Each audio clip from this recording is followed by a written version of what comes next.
NASA says that Voyager 1 has become the first man-made object. NASA's Voyager 1 phoned home from 15 billion miles away.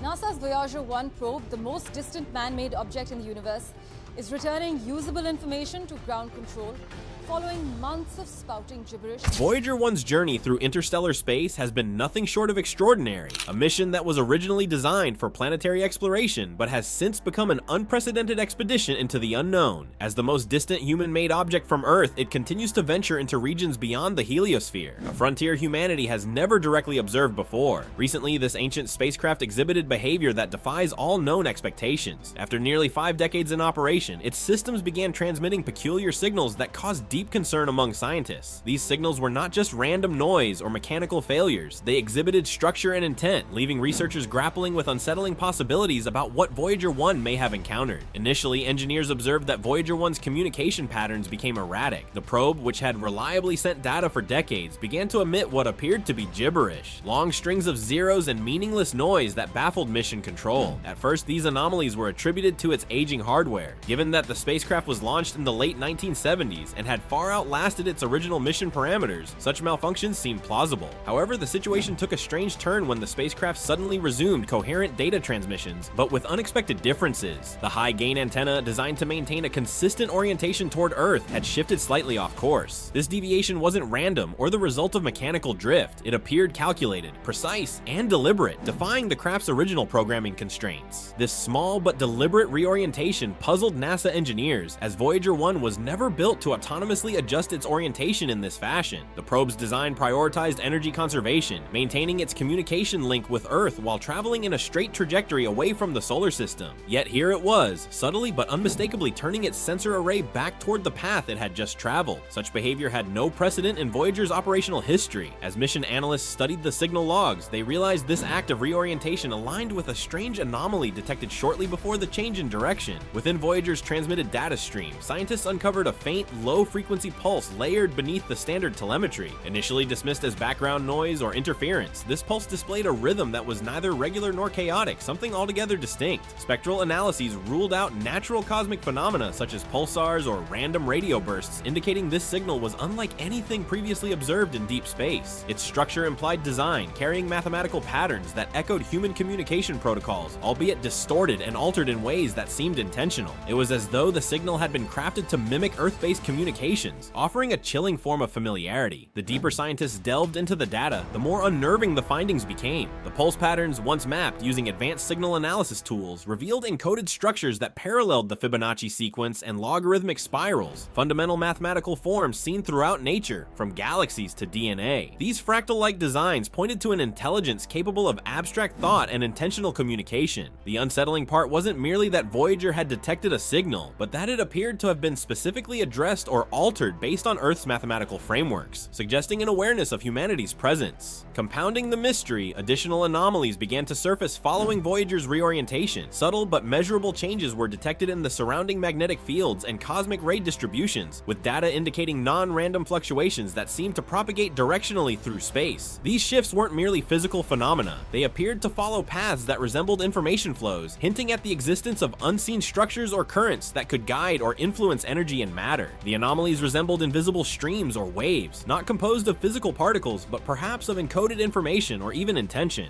Further complicating matters, the signal's frequency began to display harmonic overtones, resembling a musical composition more than a natural radio signal. When mapped visually, these harmonic frequencies formed intricate patterns that bore striking similarities to artistic constructs, suggesting not only intelligence, but also an appreciation for complex aesthetics. The signal appeared to evolve over time, with each transmission subtly altering its modulation, as though responding to an unseen dialogue or executing a preordained sequence of communications. Yet, after a few iterations, the signals abruptly ceased, leaving behind a lingering unease about their purpose and implications. One of the most disturbing elements was the realization that the signal's timing correlated with Earth's own orbital frequency around the sun. The pulses, when translated onto a logarithmic timescale, matched our planet's celestial mechanics, suggesting that the origin of the signal not only knew of Earth's existence, but was specifically targeting or referencing our location in the cosmos. This precision ruled out coincidence, intelligence, reinforcing fears that Voyager 1's encounter was not a random act but a deliberate event orchestrated by something with knowledge of our world. The scientific community became divided over the implications of these findings. Some researchers leaned toward cautious interpretations, exploring exotic but natural explanations such as unexpected gravitational phenomena or unknown interstellar physics that might explain the anomalies. Others considered more radical possibilities, including the idea that Voyager had crossed into a region of space containing entities or constructs capable of interacting with or manipulating physical objects on an information-based level. Such ideas suggested that intelligence might exist not in conventional biological or technological forms, but as complex, self-organizing information fields that subtly shape the environment. This possibility introduced the concept of boundary intelligence, a hypothetical form of life or awareness that inhabits the transitional zones between known and unknown regions of space. Unlike civilizations that populate star systems, boundary intelligence would exist in the cold, dark voids, monitoring or regulating the thresholds between cosmic territories. Such entities might not engage in communication as humans understand it, but instead observe, evaluate, and sometimes interact with passing objects that cross these unseen boundaries. Voyager's unexpected behavior and the intricate signal patterns pointed to the existence of such an intelligence, suggesting that the spacecraft had inadvertently entered a domain where different rules apply. This theory gained traction among interdisciplinary researchers, including physicists, mathematicians, and information theorists, who began to explore the implications of Voyager's encounter in terms of emergent complexity and informational consciousness. They proposed that life or awareness need not arise from heat or chemical reactions, as it does on Earth. Instead, it could emerge from the raw flow of information itself, forming vast networks of perception and cognition embedded within the fabric of space. These hypothetical systems wouldn't require physical structures. Instead, they might exist as patterns of influence or interaction, invisible to all but those that directly engage with them. As Voyager continued its silent drift, new analyses were conducted on every transmission it had ever made. Teams around the world, including government agencies and independent research groups, began scrutinizing its decades of telemetry for overlooked patterns or hidden messages. Advanced machine learning algorithms were deployed to search for recurring sequences, anomalies, or signatures that might have escaped human notice. Among the most chilling discoveries was a subtle time distortion within certain transmissions. Signal timestamps did not always align perfectly with expected light travel times, suggesting either unknown external influences on the data or possible manipulations of temporal properties near the spacecraft. Though speculative, this raised the possibility that Voyager had encountered a phenomenon capable of altering its perception of time or even embedding hidden layers of communication within seemingly normal data streams. The idea of timeline distortion wasn't entirely new in theoretical physics, but seeing potential evidence of it within spacecraft telemetry challenged even the most skeptical scientists. Some suggested that the probe might have brushed against a region where the conventional flow of time is disrupted, a possibility that would dramatically alter our understanding of space-time dynamics. Global institutions reacted swiftly to the unfolding situation. Intelligence agencies began monitoring deep space communication channels more closely, while military organizations repositioned surveillance satellites to scan the region near Voyager's current trajectory. Though much of this activity remained classified, public awareness of the mystery grew as word leaked into online discussions and alternative media outlets. Amidst rampant speculation, one fact remained unchallenged. Voyager had behaved in a way it was never designed to, and the signals it sent back bore the hallmarks of deliberate, intelligent construction. The philosophical ramifications were profound. Humanity had long assumed it could freely explore the universe without interference, protected by the vast distances between stars. Yet Voyager's encounter suggested that the universe may be more populated and more actively observed than previously imagined. The terrifying notion wasn't of hostile invasion, but of being categorized, studied, or dismissed by an intelligence that chose not to engage directly. It raised questions about our significance, or lack thereof, on the cosmic scale. The fear was not of annihilation, but of irrelevance, of being treated like microscopic organisms under observation, with no agency in the broader narrative of the universe. In response to the incident, new scientific fields gained unexpected prominence. Disciplines such as astrosemiotics, exolinguistics, and cosmic anthropology were suddenly thrust into the spotlight as researchers sought to decipher the meaning behind the encounter. The goal shifted from simply detecting signals to interpreting the intent behind them, assessing whether humanity had unknowingly triggered a response from something vastly more advanced. A growing sentiment emerged that the most important information from the encounter wasn't the signals themselves, but how we reacted to them, how our species responded to the uncertainty and the unknown. As the weeks passed, another anomaly emerged. A faint, localized dip in the cosmic microwave background radiation, essentially the residual glow from the Big Bang, was detected near Voyager's current position. Multiple observatories confirmed this unexpected cold spot, though its magnitude was minute. Nonetheless, the fact that it coincided spatially with Voyager's location, following the strange signals and the spacecraft's reorientation, suggested a possible link between these events. It raised the possibility that unknown forces could manipulate space itself, altering the properties of the cosmic background radiation. Engineers and physicists began entertaining unsettling hypotheses. One proposed that Voyager's systems had been subtly reprogrammed, perhaps through mechanisms beyond our current understanding of technology. Another suggested the spacecraft had passed through a non-physical structure composed of encoded information, a kind of lattice or field with computational properties capable of influencing behavior at a distance. Such ideas pushed the boundaries of existing scientific frameworks, yet they were difficult to dismiss in light of the accumulated evidence. Some researchers took the analysis further, proposing that Voyager's encounter was less about the spacecraft itself and more about humanity's response to ambiguity. In this view, the true experiment wasn't the signal or the spacecraft's reorientation, but the reaction it provoked on Earth. By studying how humanity dealt with the uncertainty, fear, and wonder sparked by the incident, the observing intelligence could assess our cognitive patterns, decision-making processes, and capacity for rational analysis. The unsettling implication was that we were being studied not through dialogue, but through our behavior. This realization led to a deep introspection within the scientific community and beyond. Governments, research institutions, and private organizations quietly began re-evaluating their strategies for interstellar communication. Some advocated for silence, fearing that continued broadcasts could attract further attention from unknown entities. Others argued for proactive engagement, suggesting that hiding was futile and that we should embrace the opportunity for contact, however terrifying it might seem. There was no consensus, only a shared recognition that the rules of exploration had changed.